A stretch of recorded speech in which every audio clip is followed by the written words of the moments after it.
ये आज हमारा लेक्चर नंबर 25 है। इससे पहले लेक्चर में हमने 24 में यानी कि प्रोविजन एंट्रीज को देखा था। अगर आप लोगों ने प्रीवियस लेक्चर नहीं देखा है तो आप प्रीवियस लेक्चर जाके वॉच कर लेना, मैं लिंक डिस्क्रिप्शन बॉक्स में डाल दूंगा। आप लोगों को हमारी वीडियो अच्छी लगे तो वीडियोस को लाइक जरूर करना और चैनल को सब्सक्राइब करना और बेल आइकन प्रेस करना मत भूलना, जिससे कि आने वाली वीडियोस का आपके पास नोटिफिकेशन आ सके। इसके साथ साथ मैं शाम को 7:30 बजे लाइव आता हूँ, यहाँ पे मैं आपको लाइव टेलीग्राम सिखाता हूँ जो कि बिल्कुल आपके लिए फ्री है। तो आप शाम को मेरे साथ 7:30 बजे भी जुड़ सकते हो। तो आज के इस लेक्चर में हम देखेंगे कि हम कंपनी को इंपोर्ट और एक्सपोर्ट कैसे करते हैं। इंपोर्ट और एक्सपोर्ट करने से पहले हम इसमें सारे लेजर्स वगैरह देखेंगे कि लेजर्स वगैरह किस तरीके से रहते हैं। तो चलिए हम देखते हैं एक-एक करके सारी चीज़ों की किस तरीके से रहती हैं। तो जैसा कि आप लोगों को पता था, क्रिएट वाले ऑप्शन पर जाकर हम कोई भी चीज़ क्रिएट करते हैं, लेजर वगैरह, ग्रुप्स वगैरह। तो इस चीज़ पर हम ज़्यादा जाएँगे नहीं। उसके बाद हम ऑल्टर पे चलते हैं। ऑल्टर पर मैंने आप लोगों को बताया था कि ऑल्टर में जाके हम जो लेजर्स वगैरह बनाते हैं, उन चीज़ों को सही कर सकते हैं। उसके बाद चार्ट्स ऑफ अकाउंट, इसकी अभी हमें ज़रूरत नहीं है। इसको हम आगे देख के चलेंगे कि किस लिए यूज़ में लेते हैं। वाउचर्स आपको पता था जर्नल एंट्री डालने के लिए यूज़ में आते हैं। डे बुक में से आप उन जर्नल एंट्रीज़ को देख सकते हो और उनको सही कर सकते हैं। बैंकिंग में जो भी आपके बैंक से रिलेटेड एक्टिविटी रहती हैं वो सारी चेक कर सकते हो। जैसे कि यहाँ पे बैंकिंग एक्टिविटीज आईसीआईसी बैंक में ओनली इन बुक्स और अवेलेबल ओनली इन बैंक, यहाँ पे देख सकते हो 62 एंट्रीज है मिनिमम। ठीक है, यहाँ पे आप अपना बैलेंस वगैरह चेक कर सकते हो, क्या बैलेंस है, कितना बैलेंस है। ठीक है, इसमें transaction from 1 April 2005 till date 1,10,334 है जो कि माइनस में। विड्रॉ और डिपॉजिट यहाँ पे आप देख सकते हो कि डिपॉजिट कितना हुआ, विड्रॉ कितना हुआ। ठीक है, तो ये सारी चीज़ें आप यहाँ पर चेक कर सकते हैं। यहाँ से बैक जाएंगे, इम्पोर्ट बैंक डेट, यहाँ पे देख सकते हो आईसीआईसी हमारी बैंक है। कब कब इसमें ट्रांजैक्शन हुआ है, सारे ट्रांजैक्शन की डेट आपको दिखा देगा, कितने ट्रांजैक्शन वगैरह हुए हैं। ठीक है, स्टेटमेंट जो भी रहेगा इसका। इसके बाद स्किप करते हैं। आईसीआईसी बैंक है, ये भी जो आपको दिखा रहा है 4 अगस्त 2025 से 3 सितंबर तक के दिखा रहा है। अगर आप इसमें डेट चलाना चाहो तो डेट भी चला सकते हो, जो कि आप यहाँ पर एंटर करके नेक्स्ट ईयर तक ले जा सकते हो। ठीक है, मान लो यहाँ पे मैं 1/4/2025 से 31/3 तक कर दूँ, तो ये आप देख सकते हो। इसमें 31 मार्च ओपनिंग तक ले गया ये 2026 तक, और नीचे आपको अप्रैल तक ले जाएगा। ठीक है, प्रीवियस वगैरह में सारी चीज़ें तो आप मैच कर सकते हो यहाँ से कितने ट्रांजेक्शन हुए हैं। स्किप करते हैं। चेक प्रिंटिंग वगैरह करनी हो, आईसीआईसी की सैलरी वगैरह, यहाँ पे ऑफिस देखो, यहाँ पर देख सकते हो कि चेक से जो पेमेंट किया गया है वो सैलरी, ऑफिसर और मोबाइल फोन का, और ये जो आपको दिखा रही है मार्च का दिखा रहा है सिर्फ। ठीक है, अगर आपको और लंबा देखना है तो आप डेट चला सकते हो। ठीक है, तो यहाँ से आप रिसिप्ट निकाल सकते हो चेक की। स्किप करते हैं। चेक रजिस्टर देखना हो, कितनी एंट्रीज हैं टोटल चेक की, 48 एज एंट्रीज है। ठीक है, टोटल वगैरह, तो इन चीज़ों को आप चेक कर सकते हो यहाँ से।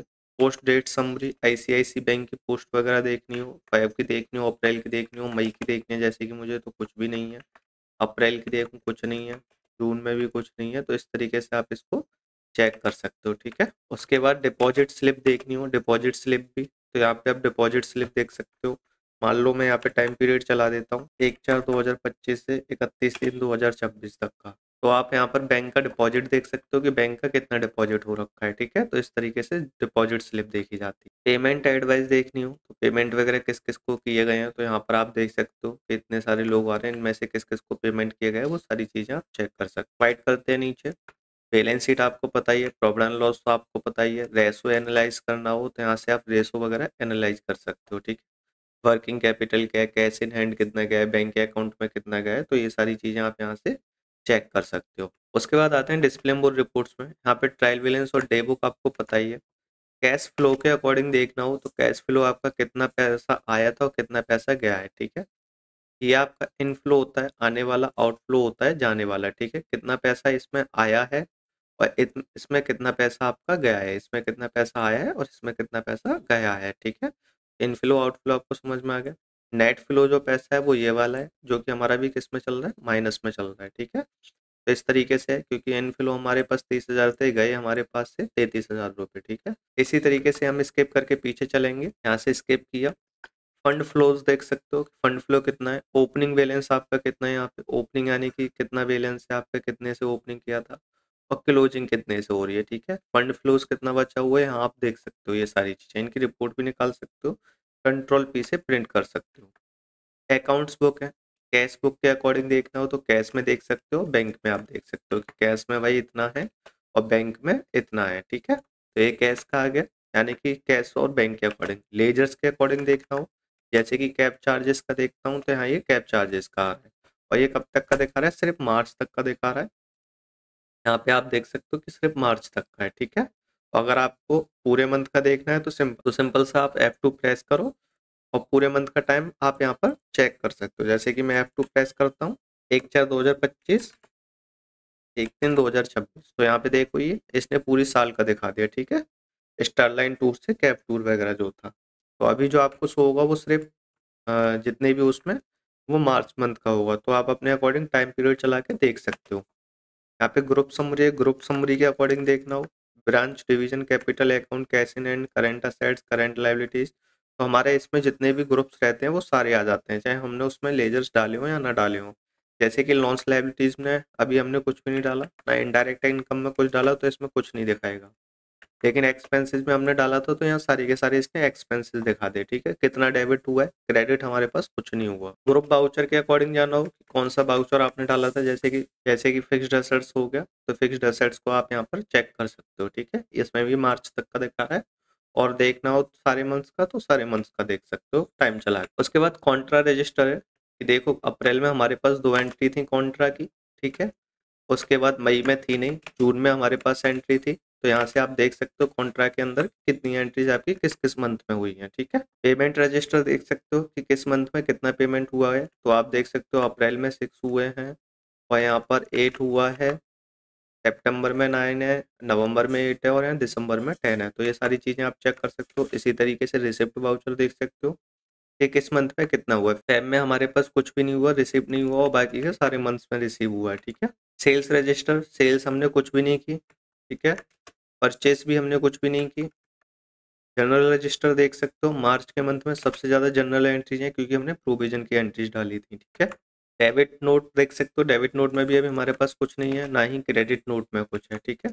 वाउचर क्लैरिफिकेशन, यहाँ पे आप क्लैरिफिकेशन देख सकते हो, तो इसमें भी कुछ भी नहीं है, ठीक है। वाइट करते हैं इसको। उसके बाद आते हैं स्टेटमेंट्स ऑफ अकाउंट्स पे, ठीक है। आउटस्टैंडिंग रिसीवेबल कितना पैसा था, आप यहाँ से देख सकते हो रिसीवेबल किससे होना है, ठीक है। अल्ट्रा सॉल्यूशंस और पिक्सल एड्स डिजाइनर से, ठीक है। पेबल किसको करना है, हमें स्टारलाइन टूर को हमें पैसे पे करने हैं, ठीक है। लेजर के अकॉर्डिंग देख सकते हो यहाँ पे और यहाँ ग्रुप्स के अकॉर्डिंग वाइट करते हैं। यहाँ से कॉस्ट सेंटर्स देख सकते हो, कैटेगरी समरी कविता सिंह और निखिल मेहरा को, ठीक है। इनकी कैटेगरी समरी चल रही है। कॉस्ट सेंटर्स जो हमने बनाए थे सिर्फ सैलरी का बनाया था। कॉस्ट सेंटर्स ब्रेकअप देख सकते हो, कविता सिंह और निखिल मेहरा है जो कि सैलरी में है। लेजर के अकॉर्डिंग देख सकते हो सैलरी है जो कि हमारी, ठीक है। तो यहाँ से इस तरीके से सारी चीज़ें आप चेक कर सकते हो। डायरेक्ट एक्सपेंसेस और डायरेक्ट इनकम, डायरेक्ट एक्सपेंसेस के अकॉर्डिंग देख सकते हो, इनकम के अकॉर्डिंग। क्वाइट करो इसको भी। स्टेटिक्स देख सकते हो। अब देखो ये चीज़ जो है हमारी काम की है कि आप यहाँ पर देखोगे स्टेटिक्स में हमारे पास टोटल ग्रुप्स कितने हैं 28 और लेजर हमारे पास कितने पड़े हैं 54, ठीक है। इसी को हम क्या करेंगे, नई कंपनी में पहुंचाएंगे। जो यहाँ पर आपको ये लेजर्स दिखाई दे रहे हैं 54, ये क्या जाएंगे हमारे नई एंट्रीज में जाएंगे, ठीक है। सॉरी, नई कंपनी में जाएंगे हमारे, ठीक है। इन सबको हमें क्या करना है, नई कंपनी में पहुंचाना है, क्योंकि हम वहाँ पे बार बार लेजर तो नहीं बनाएंगे, पुराने डाटा को तो वहाँ पे नहीं चढ़ाएंगे हम दोबारा से। तो हम क्या करेंगे, उसको इम्पोर्ट और एक्सपोर्ट करते हैं, ठीक है। तो इस चीज़ को हम इम्पोर्ट और एक्सपोर्ट करेंगे उसके अंदर, ठीक है। ये जितनी भी सारी चीज़ें हैं उसके बाद स्किप करेंगे और यहाँ से क्विट करेंगे। MSM रिपोर्ट्स देख सकते हो, यहाँ पे कोई भी रिपोर्ट हो, पैन व्यूज वाइज तो ऐसा कुछ भी नहीं है, हमने कुछ भी नहीं किया था। अपडेट देख सकते हो, तो इन चीज़ों पे हम बाद में चलेंगे। अभी हम चलते हैं एक्सपेंसेस रिपोर्ट्स, ऑप्शनल वाउचर वगैरह, तो ऐसा कुछ नहीं है। कैंसल्ड वाउचर भी कुछ नहीं था, पोस्ट डेट वाउचर भी कुछ नहीं था। नेगेटिव लेजर हमारे पास प्रॉफिट एंड लॉस था, ठीक है। नेगेटिव लेजर जो था वो हमने चलाया था। ओवरड्यू रिसीवेबल, ये मैंने आपको पहले ही समझा दिया, इससे पहले ओवरड्यू पेबल और ओवरड्यू रिसीवेबल, यानी कि जो आपको भी रिसीव करना है पैसा और पे करना है। डाटा एनालाइज यहाँ से करना हो तो ये सारी चीज़ें आप यहाँ से कर सकते हो। वाउचर वेरिफिकेशन वगैरह करने हो तो टोटल वाउचर हमारे पास 158 है, ठीक है। वाइट करते हैं, यहाँ से क्वाइट करते हैं। उसके बाद डैशबोर्ड है, यहाँ पे आप अपने डैशबोर्ड को देख सकते हो, ठीक है। उसके बाद करते हैं एस्केप और यहाँ से अब क्या करेंगे, हम कंपनी को एक्सपोर्ट और इम्पोर्ट करेंगे। ऑल्ट ई दबाएंगे, ठीक है। ऑल्ट ई प्रेस किया, मास्टर्स करने हैं हमको यहाँ पर, ठीक है। एक्सपोर्ट के लिए ई करेंगे, या कॉन्फ़िगर करना है तो सी से कॉन्फ़िगर कर लेंगे। अब यहाँ पर देखो आपको क्या करना है, टाइप्स ऑफ मास्टर में लेजर्स रखने हैं और कुछ रखना है, वो सारी चीज़ें आप चेक कर सकते हो। अब मैं इन सारी चीज़ों को एक-एक करके करता जाऊँगा, आप इनको चेक कर लेना, ठीक है? टाइप ऑफ मास्टर्स में मैं यहाँ पर एंटर करूँगा, मुझे ऑल मास्टर्स चाहिए, ठीक है? तो मैं यहाँ से ऑल मास्टर्स कर दूँगा, या इन्वेंटरी मास्टर वगैरह लेने हो, अकाउंटिंग मास्टर लेने हो तो वो चीज़ भी ले सकते हो। मुझे सिर्फ मास्टर्स चाहिए, all masters. Include dependent master मुझे नहीं चाहिए। Export closing balance as opening balance, हाँ इसको मुझे रखना है, इंपोर्ट और क्लोजिंग बैलेंस बैलेंस को, ठीक है। 2 मार्च तक, हाँ 2 मार्च तक ओपनिंग और क्लोजिंग बैलेंस था, उसी को रखना है। उसके बाद नीचे फाइल फॉर्मेट मुझे XML ही चाहिए, अगर दूसरा लेना चाहो तो यहाँ से देख सकते हो, लेकिन मुझे XML ही चाहिए। Digital signature not applicable. Export to local drive, आपको कहाँ पे इसको एक्सपोर्ट करना है, लोकल ड्राइव में ही करना है जी। पाथ क्या रखना है, आप यहाँ से इसको पाथ को चेंज कर सकते हो। तो जैसे कि मैं सेलेक्ट फ्रॉम ड्राइव करूँ, तो मैं मान लो डी ड्राइव के अंदर इसको सेव करता हूँ, और यहाँ पर मेरे पास फाइल बनी हुई है, और मैं डी ड्राइव में इसी तरीके से सेव कर देता हूँ, सिंपल सा।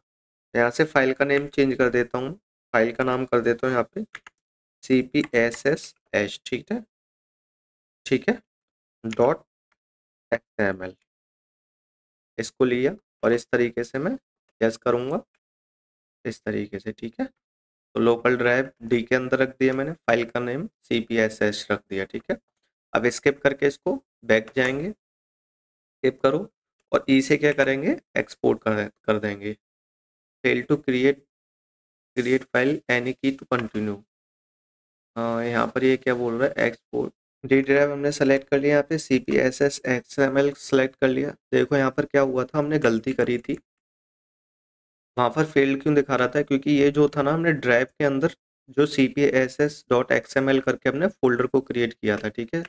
दिखाता हूँ मैं, देखो जैसे ही डी ड्राइव पे जा रहा हूँ तो ये यहाँ फोल्डर शो करा रहा है, ठीक है। तो ये हमारा फोल्डर है, इसको हमने सेलेक्ट कर लिया। अब क्या करूँगा, यहाँ पे फाइल का नेम चेंज करूँगा, यहाँ पे CPSSH.XML कर दूंगा, ठीक है। इस तरीके से ये मैंने बना लिया, स्किप करके बैक जाऊंगा और इसको ई प्रेस करके एक्सपोर्ट करूंगा, ठीक है। तो ये हमारा सिंपल सा डी ड्राइव के अंदर, आप यहाँ देख सकते हो, यहाँ डी ड्राइव में, और फोल्डर नाम आ रहा है यहाँ पर डी ड्राइव देख सकते हो। यहाँ पे देखो, जिस पीसी के अंदर न्यू वॉल्यूम डी ड्राइव है, CPSSH.XML करके फोल्डर है हमारा, उसके अंदर ये रही हमारी फाइल, ठीक है। तो ये हमारी फाइल सक्सेसफुली एक्सपोर्ट हो गई। अब इसको क्या करेंगे, हम इम्पोर्ट करेंगे, ठीक है। यहाँ से हम इसको कट करते हैं। अब यहाँ पर क्या करेंगे, हम एक नई कंपनी क्रिएट करके चलेंगे। तो नई कंपनी के लिए ऑल्ट के प्रेस किया, क्रिएट पर गए, और यहाँ से मैं सिंपल सा एक्सरसाइज 1 करके कंपनी का नाम दे देता हूँ, ठीक है, एक्सरसाइज 1, ठीक है। इसको मैं आप लोगों को पहले ही समझा चुका हूँ, तो दोबारा से नहीं समझाऊंगा, आप एंटर एंटर करके इसको देख सकते हो, एक्सेप्ट कर सकते हो, ठीक है। यहाँ पर बुकिंग फाइनेंशियल ईयर में भी मैं सेम ही टाइम रखता हूँ, और इसको एंटर एंटर करके एक्सेप्ट करता हूँ। जहाँ पर मैं आप लोगों को इससे रिलेटेड PDF वगैरह डालता रहता हूँ। फाइनेंशियल ईयर हम 1/25 ही रखेंगे, 1 अप्रैल 25 ही, और इसको एंटर एंटर करके एक्सेप्ट। इन सारी चीज़ों को हम ऐसे ही छोड़ देते हैं। मेंटेन अकाउंट कॉस्ट सेंटर्स भी हम इनेबल रखते हैं, यहाँ से GST ऑफ कर देंगे और इन्वेंट्री को ऑफ कर देंगे, ठीक है। तो इन्वेंट्री को नो कर दो, GST भी नो कर दो, और कंट्रोल ए से एक्सेप्ट। अब पुरानी कंपनी को हम क्या करते हैं, CPSS एक्सरसाइज 1 करे, जो हमारी पुरानी कंपनी थी, उसको कंट्रोल F3 से क्या करेंगे, सेट कर देंगे, ठीक है। तो हमारे पास एक्सरसाइज 1 रह गई। अब देखो डिस्प्ले मोर रिपोर्ट्स में जाएंगे हम, और यहाँ पर स्टेटमेंट्स ऑफ अकाउंट्स पे जाएंगे, स्टैटिक्स में जाएंगे, तो यहाँ देख सकते हो हमारे पास अभी लेजर सिर्फ 2 हैं, और वो लेजर कौन से हैं, एक कैश का लेजर रहता है और एक हमारे पास प्रॉफिट एंड लॉस का रहता है। एक तो कैश का ये रहा, और उसके साथ प्रॉफिट एंड लॉस का, ठीक है। लेकिन जो हमने नई कंपनी बनाई थी, यानी कि जो पुरानी कंपनी थी, उसके डाटा को हमें इसके अंदर उठा के चलना है। तो अब हम क्या करेंगे, सिंपल सा कीबोर्ड का ऑल्ट ओ प्रेस करेंगे, मास्टर्स हैं हमारे पास, XML डाटा है। अब इसको हम क्या करेंगे, पाथ बताएंगे। तो सबसे पहले हम जाएंगे select from drive, D drive के अंदर CPSSX करके थी, और इसमें ये रही हमारी फाइल, ठीक है। इस फाइल को हमने उठा लिया। इसमें हम कंबाइनिंग ओपनिंग बैलेंस ही रखेंगे, ignore duplicate modify with new data, इसको हम बाद में देखेंगे, ठीक है। एंटर करते हैं, एंटर। यहाँ पे आप बैकअप डेस्टिनेशन पाथ करना चाहो तो इसको चेंज कर सकते हो, नहीं तो इसको ऐसे ही रख सकते हो। जैसे कि मैं इसके अंदर मान लो प्रोग्राम फाइल्स के अंदर मैं टैली में चला जाता हूँ, ठीक है। ये रहा मेरा टैली प्राइम, ठीक है। तो इसको मैं सेलेक्ट कर लेता हूँ, यस किया, एंटर किया, ठीक है। इस तरीके से अब हम चेक करते हैं कि हमारा डिस्प्ले मूड रिपोर्ट्स में डाटा आया कि नहीं आया। स्टेटमेंट्स, स्टैटिक्स, तो अब यहाँ पर देख सकते हो आप लेजर्स आ गया हमारे पास 51। तो इस तरीके से हमारा पूरा का पूरा डाटा निकल के आ गया। मैं आपको ऑल्टर में जाके दिखाता हूँ लेजर्स को। ये रहा हमारे पास लेजर्स, तो ये सारे लेजर्स हैं। कैश का लेजर जाऊंगा, देखो हमने ओपनिंग और वहाँ क्लोजिंग यस किया था, उस वजह से हमारे यहाँ पर डाटा भी दिखा रहा है, टोटल ओपनिंग बैलेंस, ठीक। इस तरीके से तो आपको समझ में आ गया एंड कंपनी को इंपोर्ट और एक्सपोर्ट कैसे करते हैं। आज के लिए इतना ही। इससे अगले लेक्चर में हम देखेंगे कि जो हमने प्रोविजन एंट्री बनाई थी, उन एंट्रीज को हम सेट कैसे करेंगे अब न्यू ईयर की कंपनी में, ठीक है। तो यानी कि एंट्रीज को हम प्रोविजन एंट्रीज को सेट कैसे करेंगे न्यू ईयर की कंपनी में, वो चीज़ देखेंगे हम नेक्स्ट लेक्चर में। तब तक के लिए thank you and happy learning.